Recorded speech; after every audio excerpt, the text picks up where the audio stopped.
آج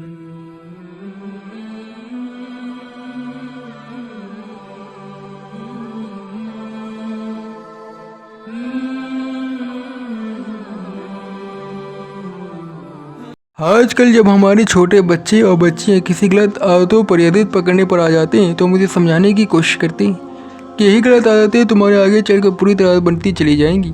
پھر یہ مت کہنا تمہارے ماں باپ نے مجھے سمجھانے کی کوشش نہیں کیا اور صحیح راستے کی طرف آنا نہیں چاہا تھا۔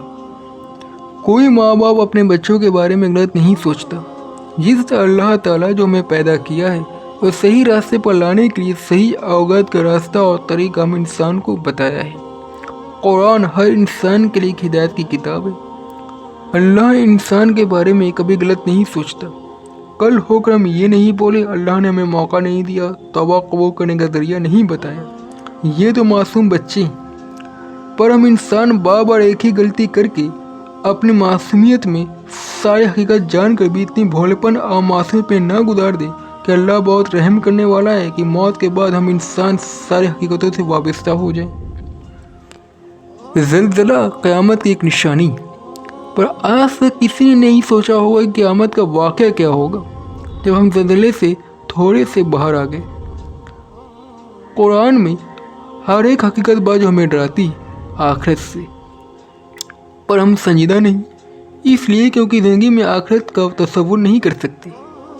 ہم اللہ کے ڈر کی بات تو کرتے ہیں پر ویسا خوف اور ڈر نہیں رکھتے، اس لیے کیونکہ اللہ ابھی دکھتے نہیں۔ ہم واقعی موت کے بعد آنے والی زندگی کے بارے میں سیریس نہیں۔ کسی رشتے میں کسی انسان کو غلط سمجھنے یا ٹھہرانے سے پہلے اس کے پہلو، اس کی حقیقت کو سمجھنا چاہیے، اسے نظر انداز کر کے قدم نہیں اٹھانا چاہیے۔ جس طرح قرآن ایک سچی کتاب ہے، اسے غلط سمجھنے سے پہلے اس کی حقیقت کو سمجھنا چاہیے، اس کی آیات کے مطلب کو سمجھنا چاہیے۔ قرآن کو نظر انداز نہیں کرنا چاہیے۔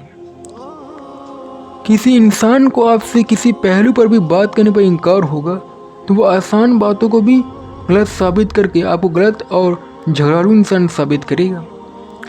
جس انسان میں آپ کو غلطیاں نظر آئیں گی ان کی اچھائیوں میں بھی آپ کو غلطیاں ہی نظر آئیں گی۔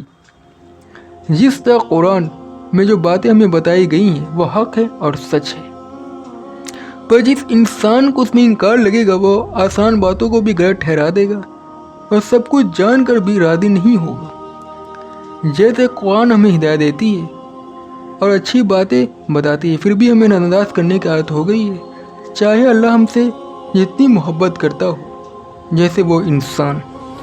اور نوٹ ٹو دی وائس، سمجھدار اشارہ کافی۔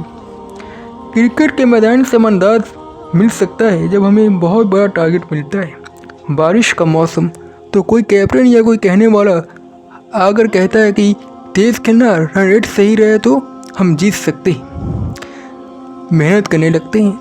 جب ہمارا بڑھاپا یا اتنی عمر کٹ جائے تو کوئی گھر میں کہنے والا نہیں ہے یہاں سے توبہ کر کے اچھی زندگی گزارنا، موت کے بعد عیش و آرام۔ پر آج ہم بے صبر اور ناخوش ہو رہے ہیں۔ کسی انسان میں آپ کو نیک پسندی مل جائے تو ہم اس کی اہمیت نہیں سمجھنا چاہتے، دور رہنا۔ ٹھیک اسی طرح قرآن میں ہمارے سے پیغمبروں کی نیک دلی مل جائے گی پر ان سے دور رہنے کی کوشش کرتے ہیں۔